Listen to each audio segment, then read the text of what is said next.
त्यो चाहिँ के भन्छ निस्किन्छ विषादीहरु चाहिँ प्रयोग गर्नु भएको छैन छैन विषादी प्रयोग गरेको छैन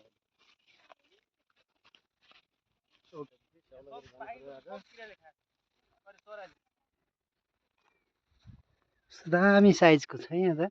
क्या फल्यो के कस्तो गुल्ली छ कि अमिलो छ यो चाहिँ हर्मोन 99 जातको स्याउ टिकापुरको यो हामी प्रतापपुर नजिकको एउटा गार्डनमा आइरहेछौँ साह्रै रमाइलो निकै नै आकर्षक बगैँचा तयार भइरहेको छ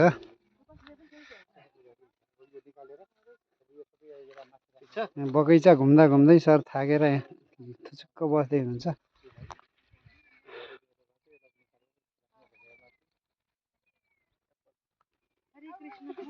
एप्पल गार्डन